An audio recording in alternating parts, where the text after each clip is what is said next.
All right. This is definitely new space for the both of us, I would say. How's it new space for me? You haven't been on the interview side of or interviewee side of my conversation. Like I've never had to you know what I mean, like ask you questions on the public shit. You know what I mean? For sure. But yeah, this should be fun.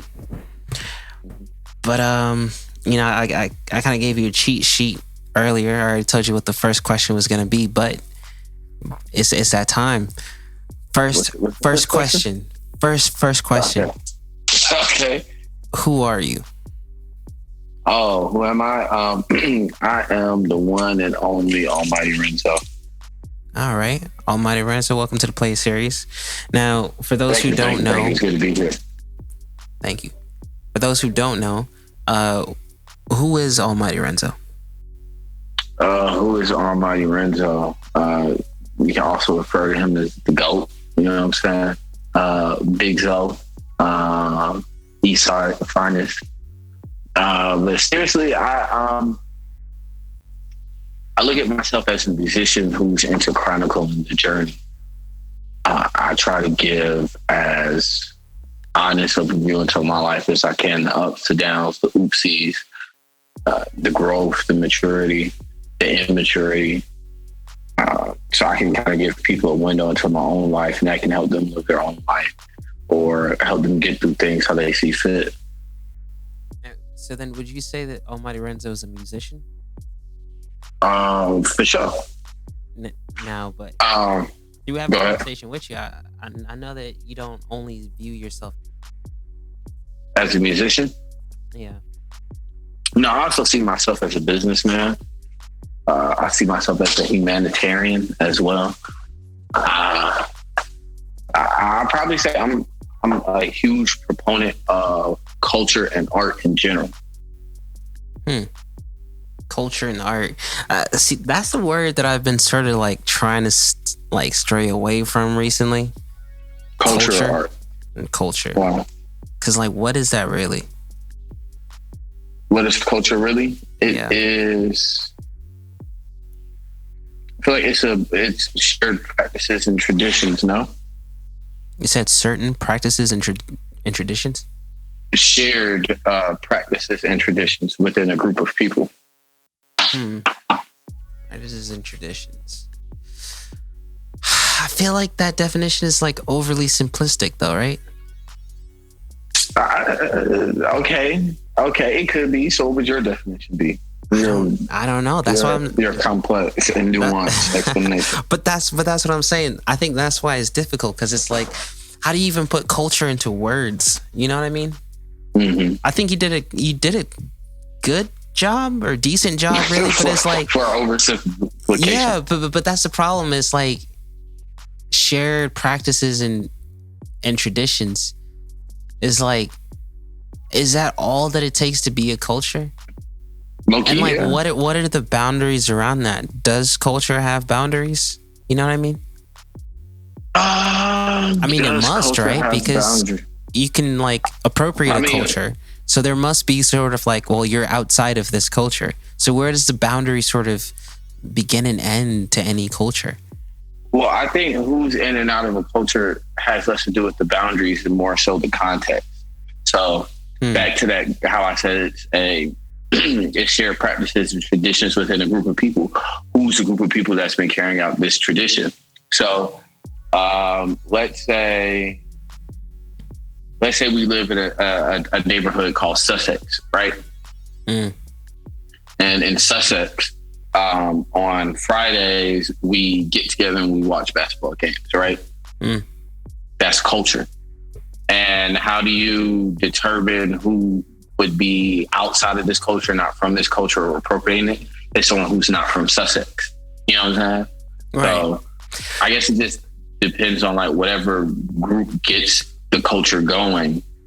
But I that example is a good example, because when if you think about it, watching basketball games on Friday, is that exclusive to Sussex?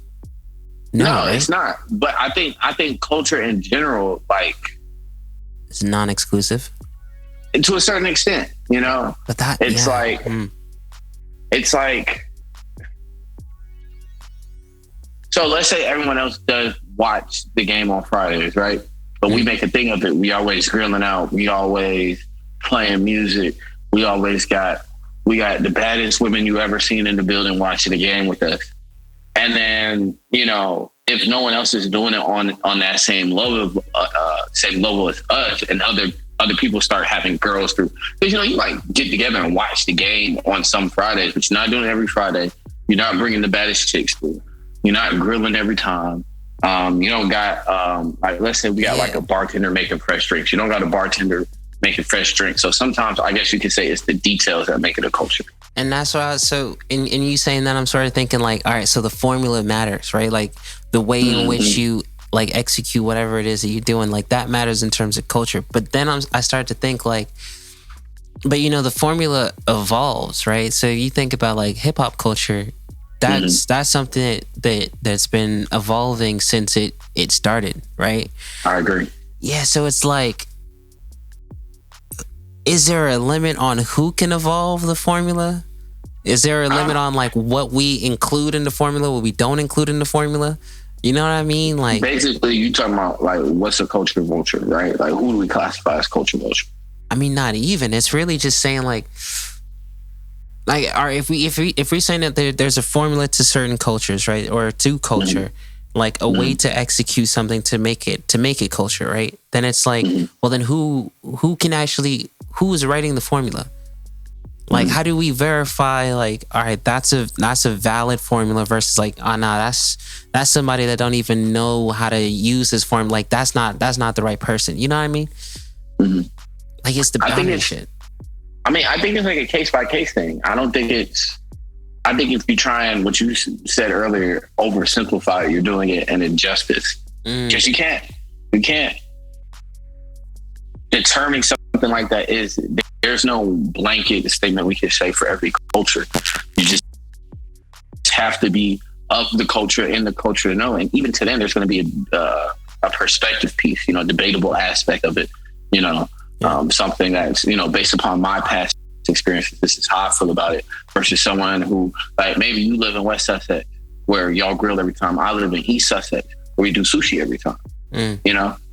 And I might be like, oh, nah, see, I forgot which one is which, but let's say I'm like, you know, I'm West Sussex. I'm like, you know, West Side really started this. You know, we got it popping. So, you know, y'all be doing all that new weird stuff with the sushi. We do it from the soil with the grill. And then someone from the East Side might be like, bruh, but wasn't nobody, I didn't even really catch fire until we started doing sushi. Like when it was just grilling, it was only like, what, 10 people doing it? Now we doing sushi, it's 100. And I think both of them have a valid place in the argument. And I think usually the person who wants the best for the culture is going to at least be open to hearing both sides. Yeah. Nah, I mean, yeah, I definitely agree with that. But you know, that kind of gets me thinking where it's like, you know, this first half or first third, I'm calling the deep dive, right? We're trying to get as I thought we were supposed to be talking about me. How we talking about? Well, you know, it's at the end of the day we having a conversation. It's just you literally said culture and art, right? And it's just like that's something I've been thinking about recently, where it's like, yeah, but like, what is that really? You know what I mean? Yeah. But using what we've been talking about so far, how would you describe the formula that you're writing, or like what? Yeah. So let's say, what changes have you done to the formula that is the culture that you would say you're a part of? Let's start with like, what culture would you say you're a part of if you were to put a name to it? I'm part of a lot of cultures. One culture I can definitely say I'm a part of is the mixology culture. Mixology, so, what is that? So that's the art of, like, you know, making drinks, drinking, you know, different stuff like that. So I'll definitely say, and mixology culture is pretty prevalent, especially in America. It's a lot of places that exist, a lot of people that are very deep into it. The culture is knowing what drinks are, what kind of drinks certain people like. So if they like fruity drinks, they might like this. They have this kind of taste bud, they like this. And then also, I feel like a huge part of being of the culture is having a genuine opinion. If all you can do is regurgitate, then I feel like to a certain extent you're missing from the culture. And even if your opinion is basic, even if it's not nothing groundbreaking, like a lot of people like Coronas. Let's say you like Coronas. That's not that groundbreaking. But as long as you genuinely like it, and that's your thing, and that's your go-to, and you'll advocate for Corona. You'll say, hey, Corona with lime has this. It's made in Mexico. I like their bottling process. And you're of the culture. But if you're just drinking a Corona because you see other people drinking it, I don't really, me personally, I feel like you're on the fringe of the culture. Wait, so then, first off, Almighty Renzo being a part of the mixology culture that's definitely interesting. And you said like 3 things in there. Yeah. You said like 3 things in there that I could just like deep dive on, but we're gonna keep on the path of culture, right? And it's like, so I'll explain how, to keep us from veering off too far, I'll explain how I use mixology culture in my music. Would that help? Yeah. So one thing I like to do a lot is I like to name drop different brands and stuff that I'm drinking. I drink a wide variety of brands and different types of liquor as well, that sometimes I think a lot of that stuff goes over people's head. Like when I say I'm sipping soju and sake, like some people might know what I'm talking about, but a lot of people probably just like, I don't even know what the fuck he's talking about, you know? Right. Like on Clearing Hurdles, I said, drinking rain, you think I came from the sky. A lot of people probably like, oh, what is rain? Rain is... Hold on, I'll show you. You got a bottle.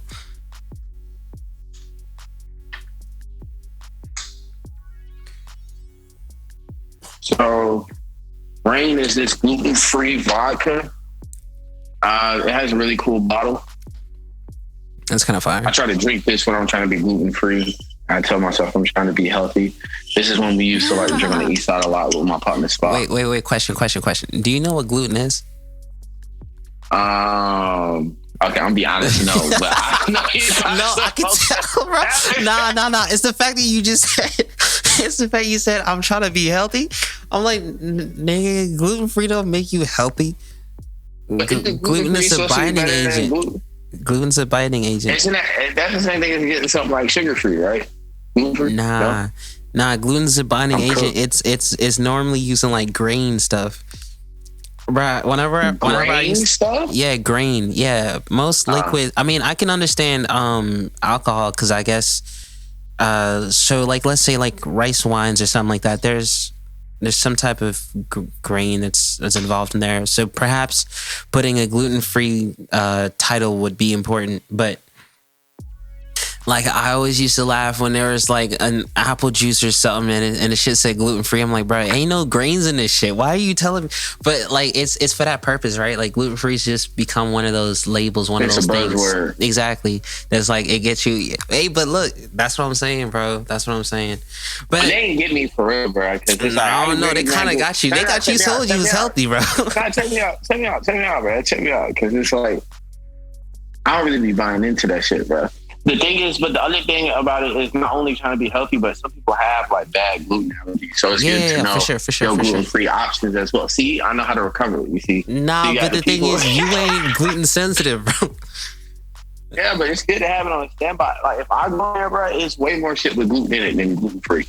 Okay, so look, going back to the culture thing, right? So you know how we was talking about like the formulas, right? And how there are formulas, or you can look at culture as like having a sort of formula where it's evolving. Would you say that like, I mean, this is like a super offshoot, but would you say that adding gluten-free alcohol is like your addition, your rendition to the formula of being a mixologist? Like, I'm really trying to figure out what your change is. I'm not the. Well, not everyone who. Well, I'm gonna kick it to you from 2 angles. I don't believe everyone that's a participant that is. I don't think everyone that's a participant in the culture has to be a proponent of the culture. And when you say proponent, you mean like someone who's creating it, right? right, or pushing it. You know what I'm saying? Sometimes you can just be of the culture. But I'll say me personally, I would my argue cocktails. That's the change side. What would you? Huh? I would argue that. I feel like anyone who's a part of a culture is creating it as well. So I can't be a part of hip hop culture just by listening. You can, but I feel like you're also creating hip hop culture as well, or like molding Just it. by pressing play. Nah, so think about it. Oh, so hey, yo, chill. No, I'm kidding. But yeah, no. So think about it, right? Like, if you think of, like, there's a ton of artists, right? And they're outnumbered by their fans. The artists, you could say, are creating hip hop culture. That's no doubt, right? The fans, you can say, are a part of hip hop culture just by pressing play or just like consuming it. Yeah, no doubt. I think that the fans are also a part of creating hip hop culture, right? So, I mean, shit. Even look at an obvious example of this would be dang, I really hate saying their names because like they are active, but like the Barbs, like Nicki Minaj's Barbs, like they, like prior to them, You feel like they create for the culture. Now think about it though, like prior to them, I don't know, and it's probably I'll claim ignorance there as well, but I don't know of a fan base that like was actively like shitting on people, like, yo, you say something wrong about Nicki, now we coming for you, bro. And they was active. Beehive. Do you think the Beehive was before the Barbs? What? Do you think so? I feel like the first time I ever heard of a group being like vigilant. Let me tell you the difference. The place the Barbs are scariest is on Twitter. The Beehive is scary everywhere. Like, you get fucked up in the street talking wrong about Beyonce. Like, they will beat your ass. Not like anymore. A monkey in the not street. anymore, bro. Like, her entire fan base out here. Exactly, bro. Her entire not entire fan base, but like there are a lot of people right now that are like, oh, this new tour, she's kidding, or she's unserious or whatever. First time I saw that tweet, I was kind of scared for the person. I was like, damn, you should probably delete this. People don't be that serious on social media, bro. People don't. I'm pretty sure there was someone attacking her about Beyonce on social media, but that's not where you get the full. But continuing the point though, like the fans, right? The super hives, they are a part of creating. Like there's a part of hip hop culture now where it is that internet presence, right? Like how active are how engaging are your fans? Like how hard will they ride for you? Like that's a part of the culture.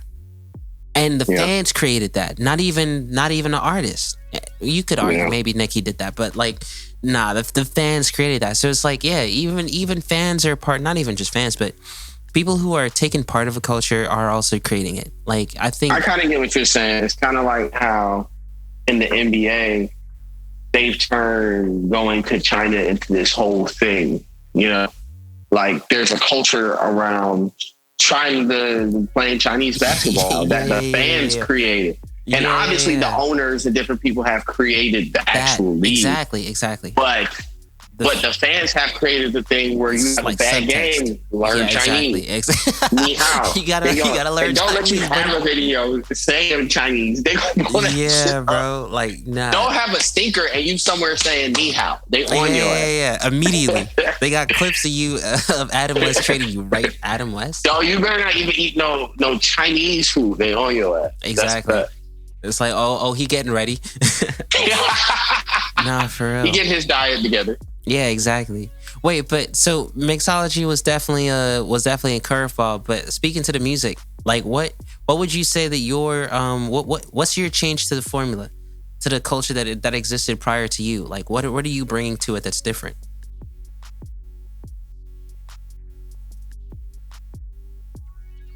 I think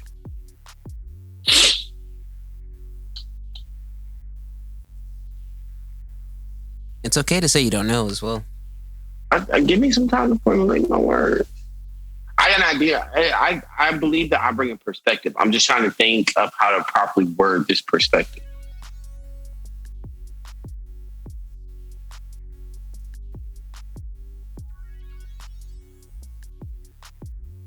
I think my culmination of life experiences, music taste, different media taste, TV, movie, television, mixology, just how open of a person I am and how many experiences I've been through, how many things I've had to grow from.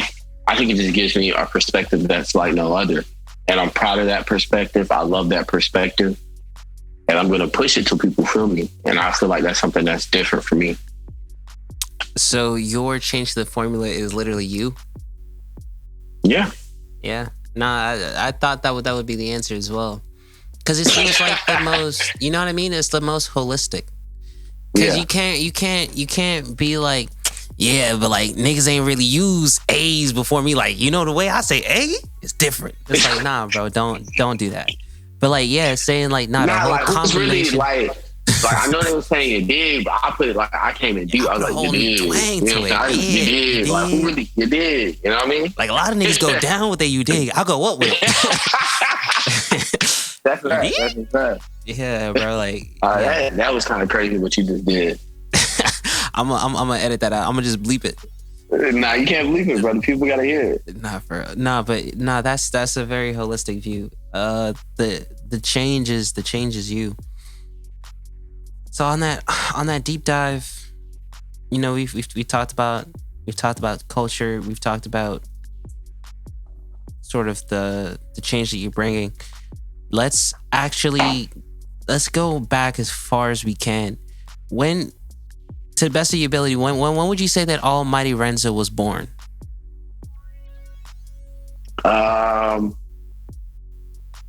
what's the moment that sticks out to you? Okay. Freshman year of college. So before, I used to go by the name 404 Dior. It was the time 404 Dior was the era. I was about to drop my first EP, but I felt like changing my name because I was like, you know, I got some copyrighted shit in my name. I got somebody else's whole brand. You know, I ain't Gucci, man. Let me go ahead and tweet the motherfucker. You know what I'm saying? Get a new name and shit. So I was trying to figure out a new name, and then one day I was chilling with some friends of mine, and my partner Hefe was there. You know Omar. Yeah. And we were just talking about names and stuff. He's like, oh, your middle name is Lorenzo? He was like, oh, that's pretty dope. You should use that in your rap name. I was like, okay. So I can use Renzo, but I feel like that's not, Renzo is too like generic. I need to add something else to that motherfucker. So I was like, what I feel like describe me. And I was like, damn, bro, I feel like I'm the almightiest motherfucker out there. You know what I'm saying? I'm ups and downs like anybody else. But in totality, I just really feel like niggas is mighty. You know what I'm saying? I was like, almighty. But then I was like, nah, it's still missing something. And I looked at the eyes. I looked at my name, like, let's go back to the real name. I got two R's at the end of my name because you do what I'm saying. I'm the second. I was like, you know what? Fuck it, let me put you didn't know that? Nah. I was literally about to ask you where the two eyes come from. So that's why I used Almighty Renzo with two eyes. And then ever since then, it just stuck. Oh, that's fire. Almighty Renzo. And the two eyes is because you're the second. Deuce. Nice. So that's when the name was born. When would you say the character was born? Like, it could even be with 404 Dior, but like when would you say like, all right, this is I'm taking on this personality on some Batman shit. Like, I'm gonna do this as well. I'd probably say it started in high school. No, I know you remember when we first started doing music shit in high school. And I think you started a little before. So I mean, when we started taking it serious, yeah, we were at the same time. But like, y'all got these legendary stories of like rap freestyles in the library that they like I was not there for. Okay. So here's what used to happen. Niggas used to have a studio set up in the library. And niggas recorded in the library before school and shit. I never recorded in the library, but I was around and was recording in the library. You know what I'm saying? Oh, so you was like the little baby to the Migos of the library recording.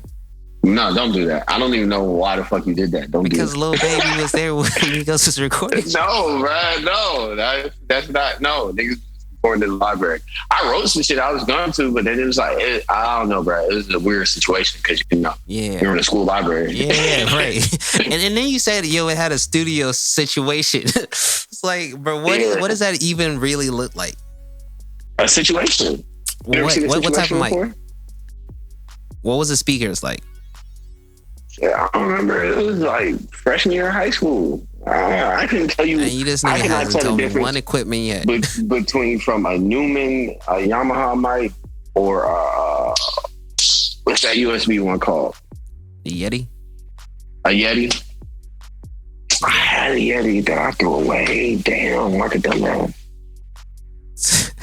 But yeah, that ever happened to you? Like you just remember something like you lost or threw away, just some stupid shit you did and it hit you in the heart? Yeah, but mine, yeah. Most times it's not really material shit. It's like goofy, corny shit that I did, and I'm just like, bro, why the fuck did I do that?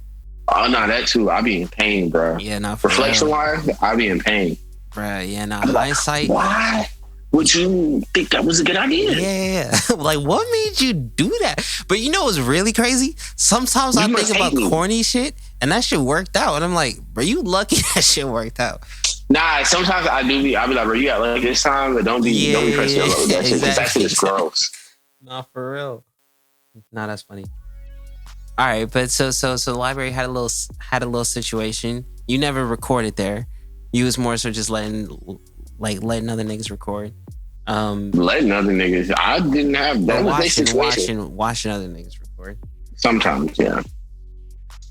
Wait, so you peeped game from the library? Like how to record? Like you no, not at all. Record from there? No, not at all. I wasn't in there that many days, and I definitely didn't know how the setup worked. Oh, that's funny. That's when I did not have any thought that I was going to become a rapper ever. But you said that you like wrote a verse or something? Yeah, just because niggas was recording in the library. The niggas were writing verses, might as well write a 16. Right, the fuck, I guess. Here, hold up. Yeah, I guess. Nah, that's not. I mean, I feel like a lot of people see that definitely is a difference, because like even me, I'm around rappers all the time. It wasn't watching y'all work has never made me be like, yeah, I can or I should pen a 16. But you're not a rapper.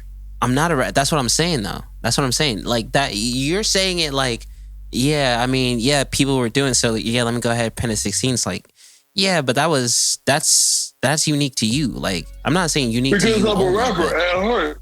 Exactly. Even before I was a rapper, I was a rapper. Exactly. Yeah. I used to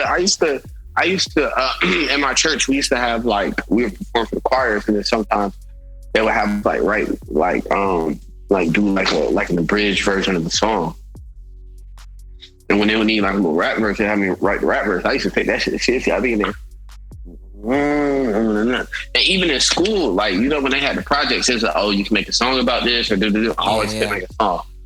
And then I'd be going in there, I'd be trying to go hard with the song. I'd be trying to get people to dance to that motherfucker. I'd be like, I used to shit about George Bush. I'd be like, George Bush was a hoe, but I bet you know. George Bush was a hoe? That's crazy. Nick, what type of class? What type of class project is that?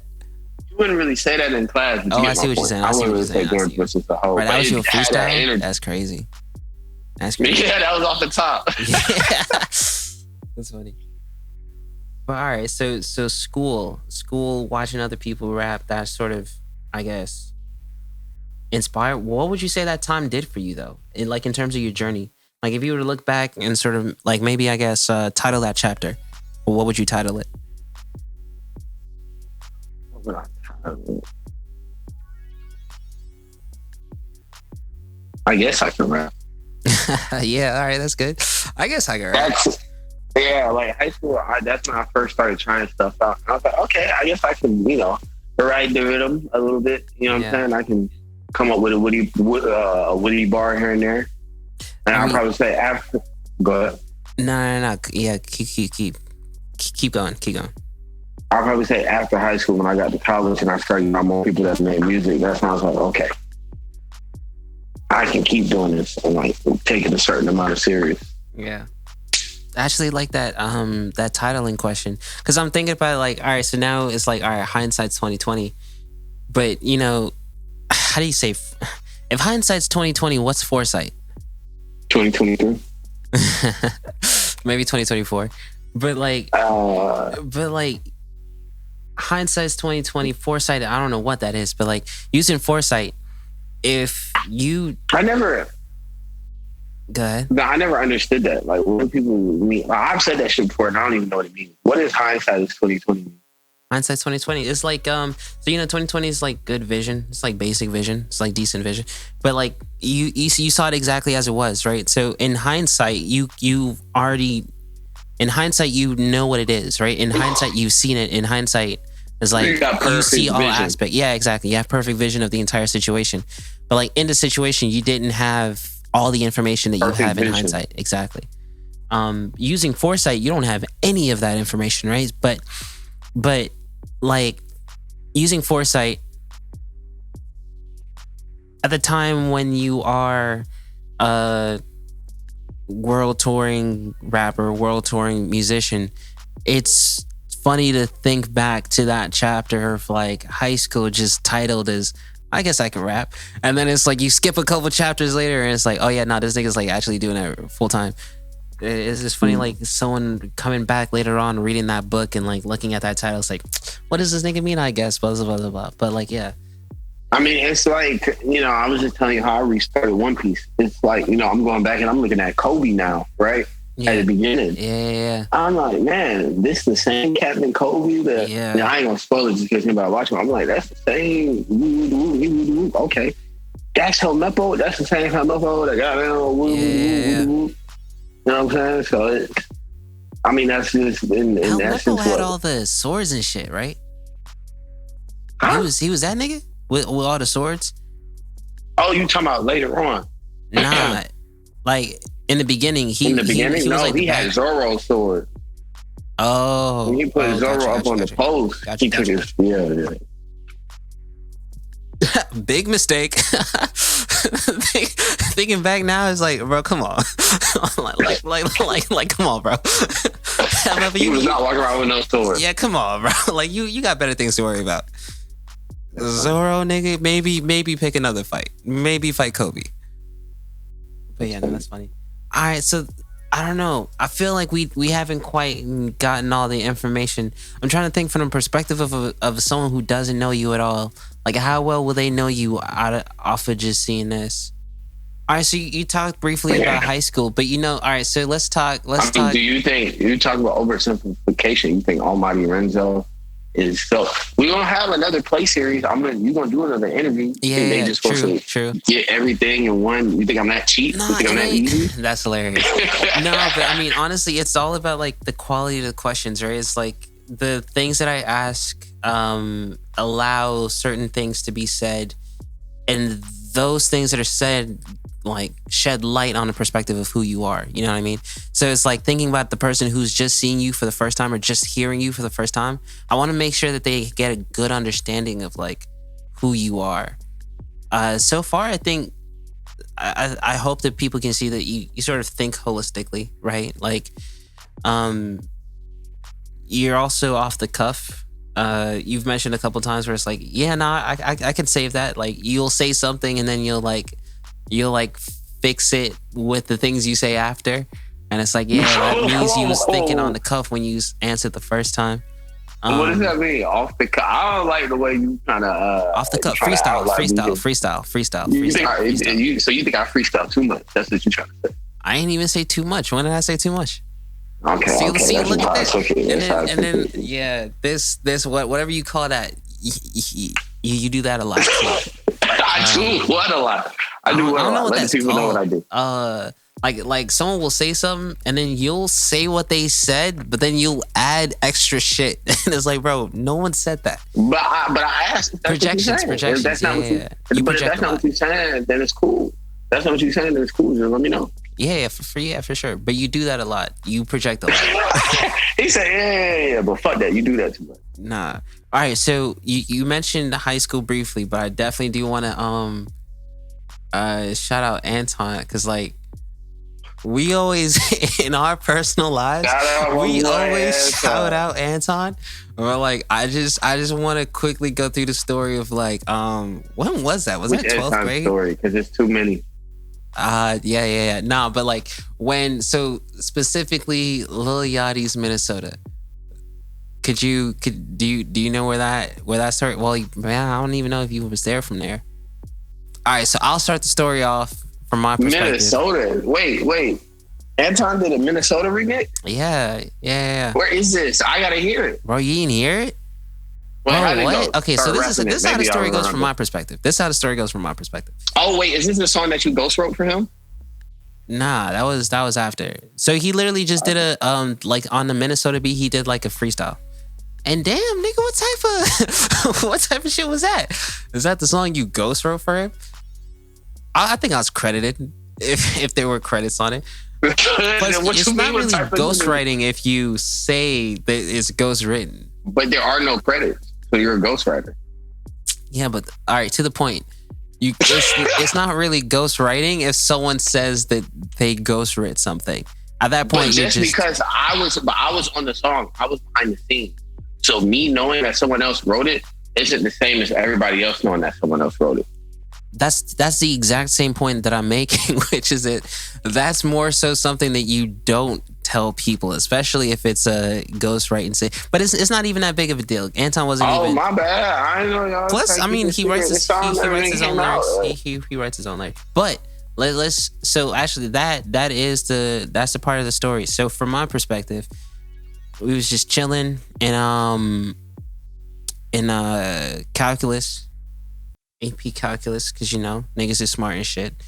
And Anton just played. I forgot. Anton was like, "Yo, I went home yesterday and I made a song." I was like, "Wait, what? You made a what?" Like that was crazy to me at the time. And then he was like, crazy to me too. He took like a gaming headset, hooked it up to his computer. I don't even know what. Probably the Turtle Beach. We did a lot of recording with the Turtle Beach. Exactly.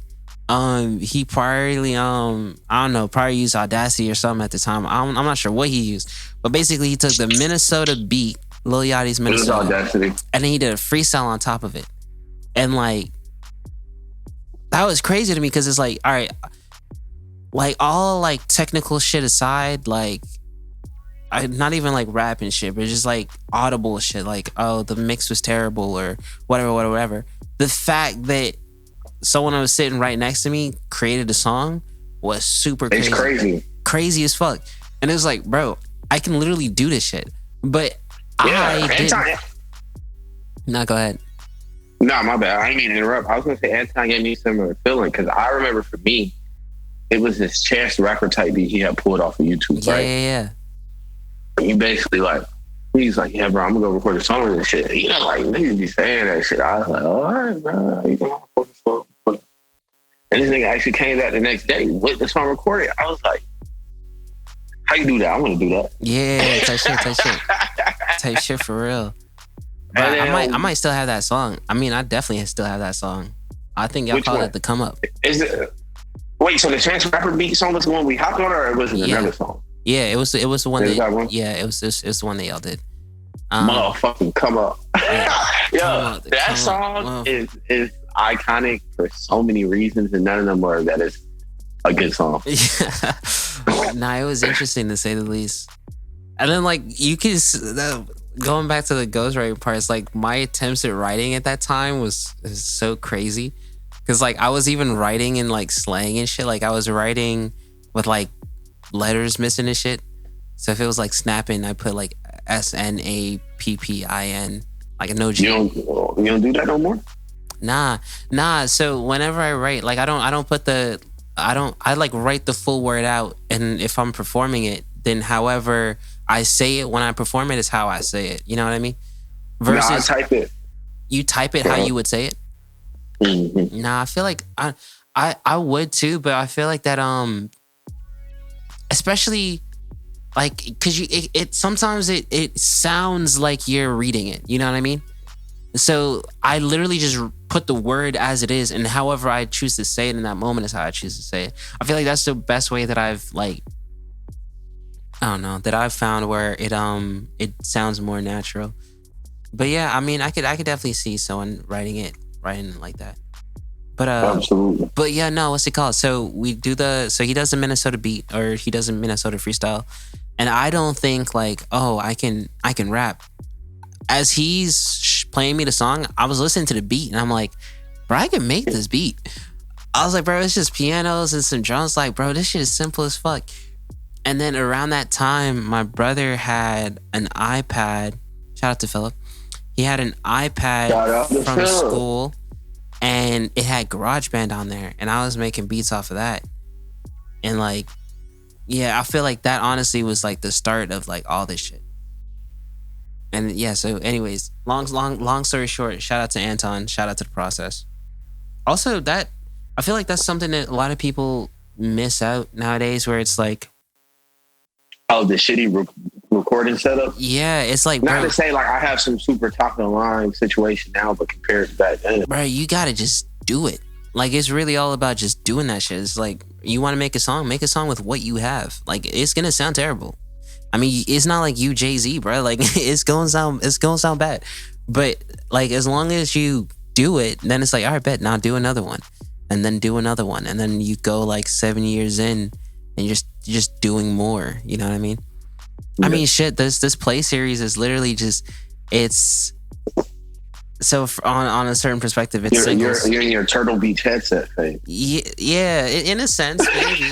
I mean, no, I feel like I definitely got like I got a microphone. Not too much of my setup. He said not too much of my setup. Yes, it's a little bit better, but yeah, I see what you're saying. Maybe in grand scheme, in foresight, using foresight, this is definitely the Turtle Beach setup of what shit could be. Fact. This is me and Javon recording songs in my Nissan Murano. Yeah, exactly. Bro, yeah, nah, shit is crazy. Yeah. Excuse me, that shit used to be crazy. Like, you be trying to record, and like, so the AC be in the background. This before we was really good at mixing this. Now, I would just mix that AC sound out the background. Just take that shit right out. But that's what we really know what they're doing for us. It'd be like, damn, we got to turn the AC off when we record it. Then when we recording, you getting hard. You be sweating hard.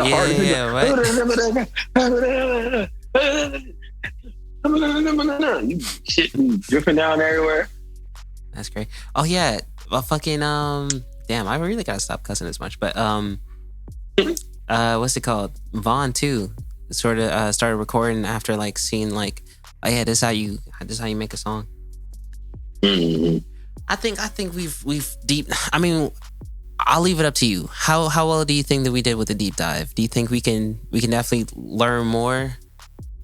No, I feel like that's cool. For the first time, I feel like that's, you know what I'm saying? We're gonna tap in deeper, bro. We don't gotta accomplish everything now. For sure. You know what I'm saying?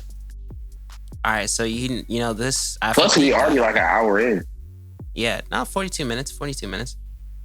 Okay. I'm thinking about when we first started. Yeah. All right, but you can go ahead. Niggas don't know about the hit record. Oh, bro, what's she? Yo, do you have another phone on you? Yeah, why? That's a random question. Do you have another phone on you? Nah, I want you to go to Instagram, and actually, I think we can actually put posts up here. No, we can't. But let's I want to do so after the deep dive, we just doing surface shit. Now it's just like let's look at you in context of the world that's around you, right? So we have an understanding of who you are now. Let's look at what the world is now, and that is just a bunch of salacious bullshit that's happening out in the world. Okay. I wanted you to go on but I can either share my screen or just tell you what's happening, and you give me your opinion. Okay. First thing I see here is a new Gunna picture has surfaced. I was just talking to you about that earlier. That boy getting skinny. Yeah. Wait. Oh, that's him right there. I didn't even notice. Right. That's crazy. I said, "Where's Gunna?" I said, "Oh shit, that's him on the down left." That's funny. Good for him, bro. Which is all. Yeah, but niggas is fugazi because I remember when when they first went in and people were saying like, "Yo, the withdrawals really getting to him," and like he was putting on weight and shit, and it's like, I don't know, man. Life be like that. But what? So speaking of Gunna, speaking of a YSL member allegedly, allegedly, let's talk about what are your opinions on that? I mean, do you even want to talk about that, the YSL case? Opinions as far as what, on what aspect?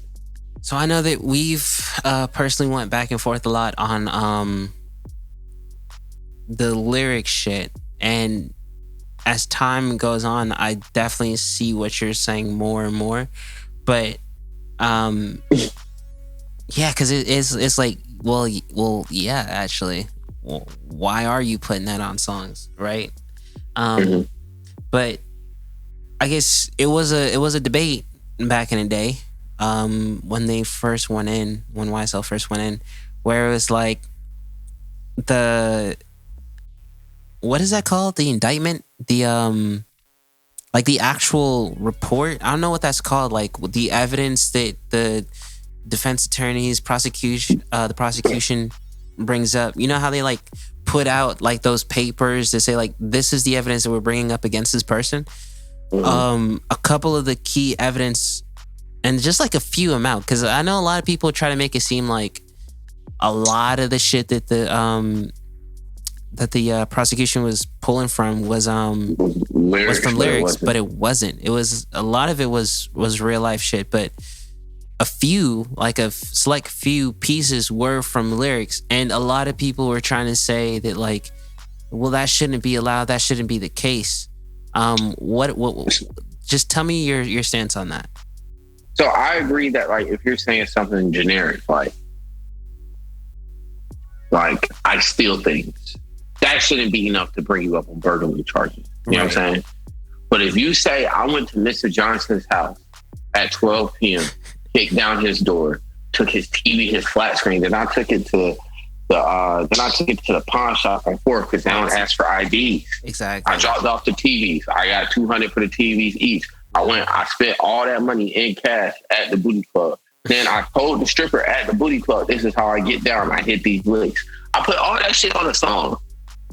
Like, it's like, I feel like it's only circumstantial, but it adds to it. Like, we also got video of you leaving Mr. Johnson's house. We got witnesses. One of your partners flipped on you. The lyrics is just the icing on top of the cake. Now, if you say, hey, I went to Mr. Fibby's house. Mr. Fibby doesn't exist. I kicked his door down November 4th, 12 p.m. I was on stage somewhere at, you know what I'm saying? Mm-hmm. That's different. Yeah. But if you're literally detailing a crime, what do you expect is going to happen?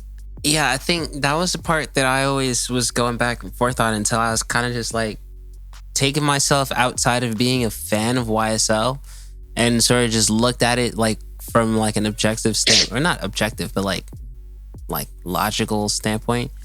Or really, like, if you want to be more empathetic, like think about it from the perspective of one of the I don't know, was it 50, 25 people killed? Yeah, it's like, think of one of their family members where it's like, all right, well, yeah, if, like you're saying, if it's generic, not even so if it's generic, like, but like, let's say it's made up. Like, yeah, that shouldn't deserve you and shouldn't put you in jail, right? Like Slick Rick didn't go to prison for writing a children's story. Like, absolutely. Like that, it wouldn't make sense for him too, because we all know that that's fictitious. But when it's not even just and this is the part that's a bit where it's like, once I recognize it, it's like, nah, this is ridiculous. If you commit a crime and then you rap about it, that's something that's like, nah, with bro. That's detail. That's what really be fucking different. them up is with detail. Yeah, nah, that's I don't know about that one. Like that one, I don't know if we can forgive that, because that's just a certain level of crazy. You know what I mean? You just don't give a fuck. You don't give a fuck about about the system. You don't give a fuck about order. You don't give a fuck about just any type of class. You know what I'm saying? So of course people gonna come at you a certain way about that when they're in these certain positions. Yeah, that shit's just different, bro. I don't know, but yeah, that after a while, it took me. It definitely took me a while to like sort of step away from like the YSL Being lens. a fanboy. Yeah, the YSL lens and being like, you know what? Nah, this actually is pretty wrong. But yeah, nah. So yeah, Gunna's skinny. That's interesting. I mean, I wouldn't really say skinny, but yeah, he's definitely slimmed down. He looks more in shape, I guess we should say. Is that fair? Yeah, for sure. I saw Kim Kardashian's face and I started thinking of a Kanye clip. Did you see Kanye's new wife? Oh, you talking about how Buddy was trying to hop down in the mall? Yeah. Wait, so what did you think? Like, did you think that she was? How would you describe her character? Oh my gosh, bro! Listen, you can't fault a woman on anything other than betraying you. You can never be mad at a woman for being nice to people. That's when you start going down the controlling, abusive type path, bro. Because it's like, all she was be polite. I've made that exact same face, had that same amount of politeness to people that disgusted me because I was being polite.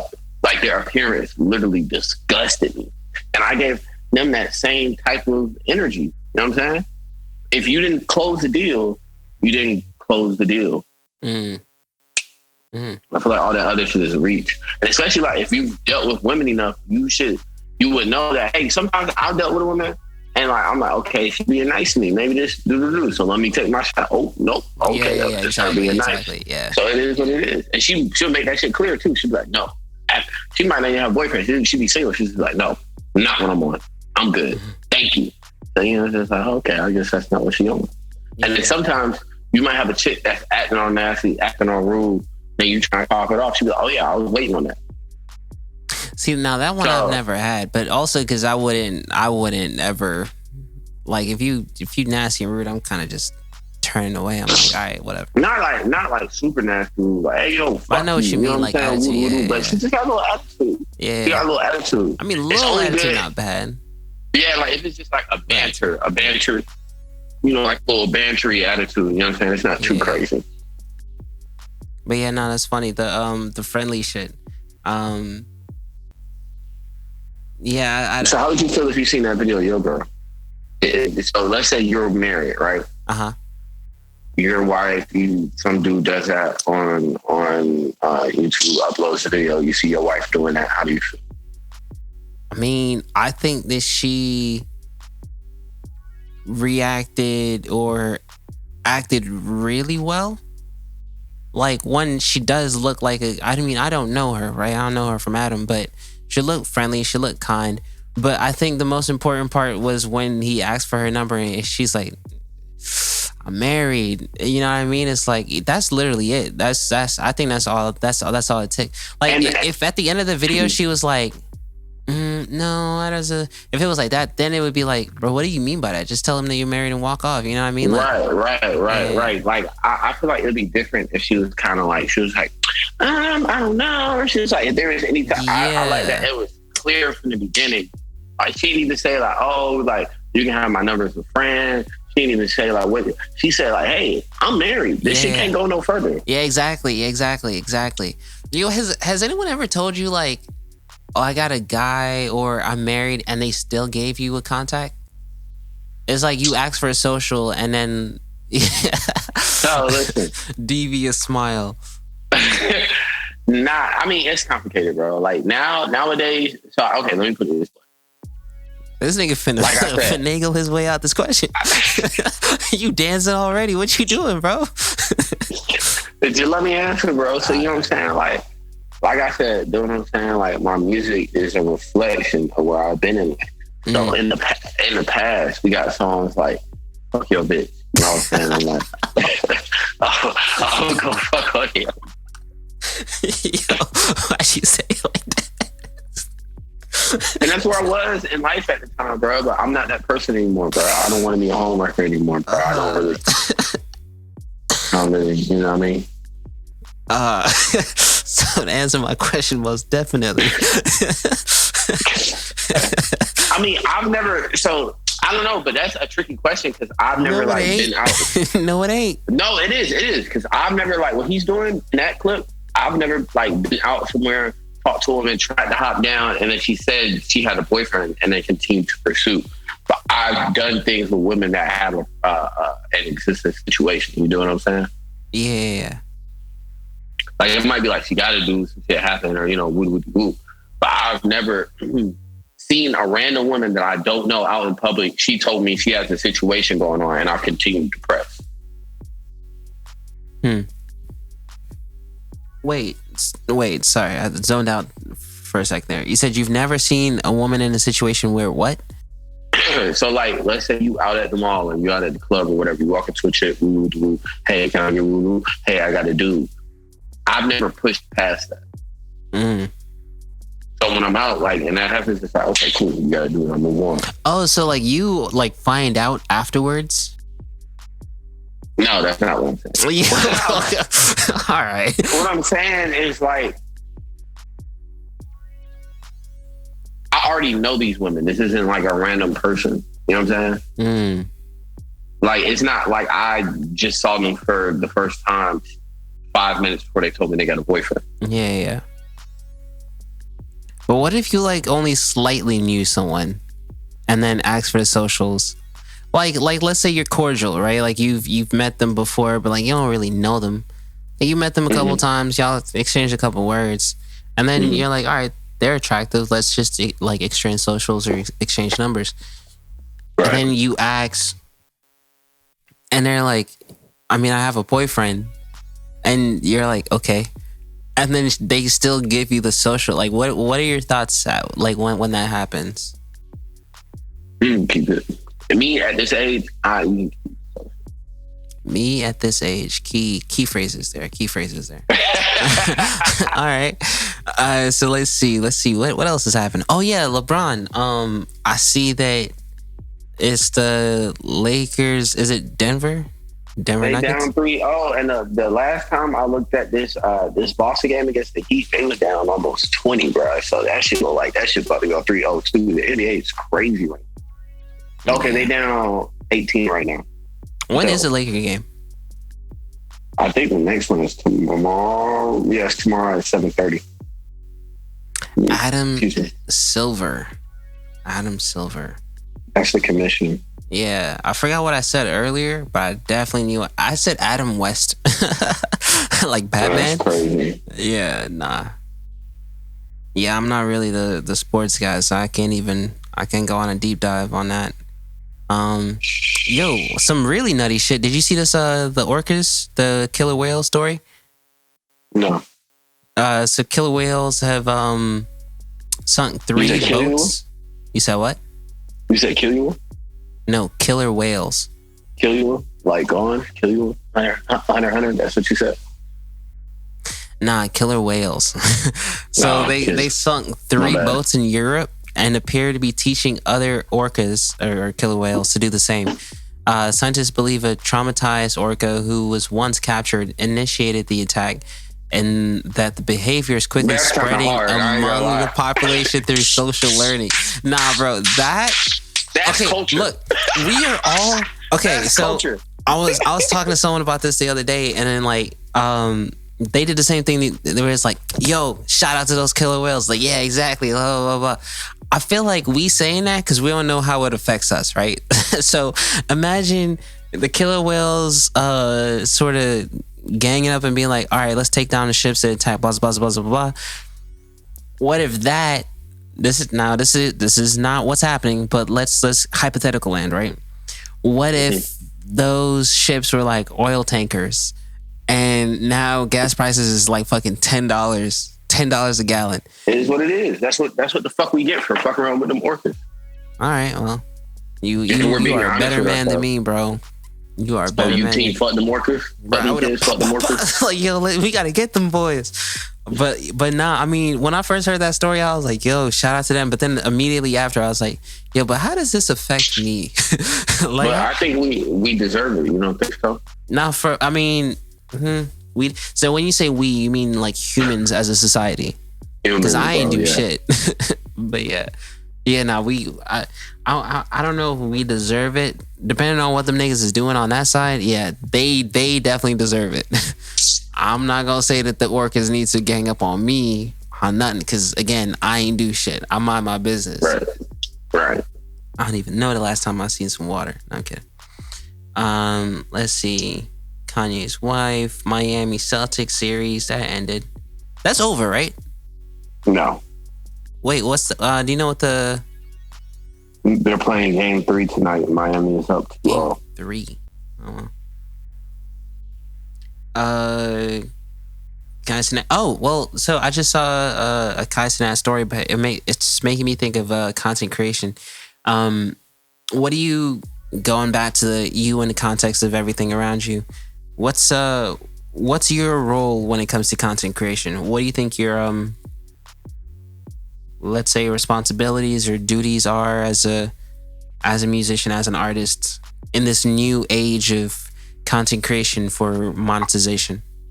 I'm like LeBron, but it's not on like a skill level way. I still gotta hold on. Pause. I just want you to know that when you answer any question and you go, "I'm like LeBron," it better be a good answer, bro. Hey, I'm like look, LeBron. Not on like a skill level. Like, I don't think I'm the greatest to ever do this shit. I'm just talking about like stylistically. So like LeBron has the ability to simultaneously orchestrate and play instruments, you know? So it's like he's a director and an actor. You do what I'm saying? Player coach, basically. And that's how I see myself. Like, so, you know, I might hop in on the production side, like, hey, I think this is the direction we should go in. I might hop in on the engineering side. Okay, can we add this type of filter? Can we do this? Can we layer it this way? Excuse me, can we pan this in this direction? And then sometimes, if need be, I'll do it myself.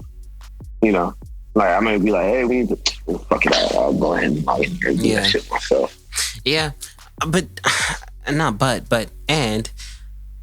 it feels like that is par for the course for a lot of artists nowadays, where it's like once a lot of these things opened up, like access opened up to people, like to more people. So let's say engineering, right? Like more people, like you don't have to be at boards messing with tape and hardware, right? Diodes and compressors. Like you don't have to be there, and like you don't need all that equipment to be an engineer anymore. You can do everything in box, right? Now there can be a debate about quality and shit like that, but it doesn't matter. Like you're still engineering, right? Or production. Like you don't have to go to the studio, pay session musicians. Like you can use VSDs and you can go to YouTube University. You know what I mean? Like you can figure everything out yourself. But I feel like in this era that we live in the context that we live in, being an artist in the beginning stages is very DIY, right? Like it's very like similar to what we were saying earlier about the Turtle Beach shit, right? Like it's Beach. Like you kind of just you gotta like you gotta just do that's it. What you should name this. You should name this Turtle Beach headset. Turtle Beach headsets. All right, bet. I mean, yeah, nah, that's a good way to like look at this shit or to analyze how this shit is. But yeah, I definitely agree with you. So the first one was a deep dive into who I am. The second one was me in the context of my surroundings. Then what's the third one? What's beyond? So if you notice, it's like the deep dive is like swimming, and then the surface is like, all right, you swim back to the surface, and then the beyond is like you get in a rocket ship and you going out into space. Like the beyond is like, wow, yeah, that's literally the structure of everything. You went from snorkeling to low oxygen level. Yeah. Okay, well, I mean, snorkeling gives you low oxygen levels. That was horrible. Yo, tangent deep dive. I was thinking about this deep dive shit, like the structure of the thing, and I'm like, bro, but what really makes me think that's the order? Like, what if space is the deep dive? surface is always the surface, right? It's just the middle. And then the ocean is the beyond shit. You know what I mean? Like, the only way to figure it out is to go through the motions, brother. nah, but what I'm saying is in real life. But nah, either way, it's the same structure, right? Deep dive, surface, beyond. But yeah, what? So the beyond is, what do you have going on? What do you have planned for the future? Where do you see yourself? Basically, beyond, like foresight. Let's use foresight in this aspect. Do you have any music coming up? Yeah, I got new music. I got some shit recorded. Do you? Okay. And you acting like, like this nigga produced the music, acting like he don't know what the fuck really going on. But we got some. Look, I've been cooking. I got some fire shit on the way. I got for sure. On the way. You know what I'm saying? Got some shit in the chamber. Plae series. We got this song dropping. We're gonna have some more. I'm gonna see if I can, squeeze in a spot, get on the Plae series some more. Excuse me. More visual content for sure. And just trying to put myself out there more in the second half of the year. That's more shows, more performances, and more music. The first half of the year, I was planning some things, getting some things in order for a couple of days, not a couple, like 10, 11 days away from the second half of the year.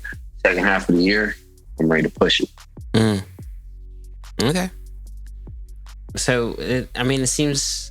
So music, visuals, you said visual content. Do you have an idea of like what you want to produce visually?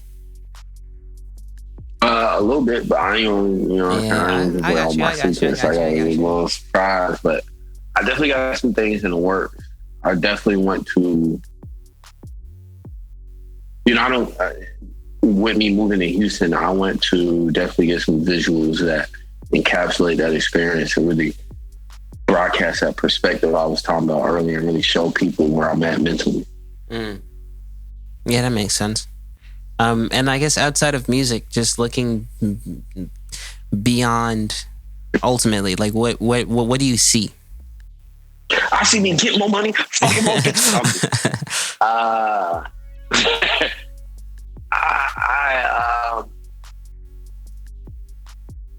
A more complete version of myself. And that's something that's always going to be I think in my mind, that's something I'm always, and that's the beauty of life, that's something I'm always searching for. But in this next phase, for sure, I'm trying to finish finding a more complete version of myself and then introducing this new version to the world to see how they feel about the latest round of updates.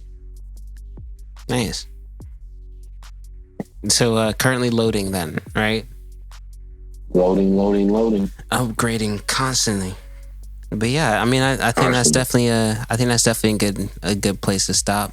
Do you think that you've sort of gotten all the messages, all the perspectives, all the things you want to for the time being? I got one more thing to say. If you don't fuck with Plae, you a sucker ass nigga, bro. For real. You stunting on Plae, you faking on Plae, you a sucker ass nigga, bro. Or bitch. I don't know your gender. Or if that's offensive, you a sucker ass man or chick. Nah, fuck that. You a sucker ass nigga. You a sucker ass bitch. Yeah. I'm clipping this, and this is gonna be the first thing niggas see. Nah. It is what it is, man. They need to know how you coming, man. They need to know how you know what I mean? Not for real. There ain't no busting, and you shouldn't be treated as such. So y'all tap into the Plae series. I'm Almighty Renzo, so of course I'm the type to kick shit off. I'm the trendsetter. It's probably gonna be some people that come along after me and they shit gonna be better, but it's cool because I'm gonna come right back after them. It's even better. Double it. Nah, it's fine. I had to double it. Nah, for real. Y'all make sure y'all stay tapped into the Plae series for sure. My brother Bill. Bad. Appreciate that. Appreciate your time, man. To many more conversations, many more perspectives. Many more. It's always a blessing, dog.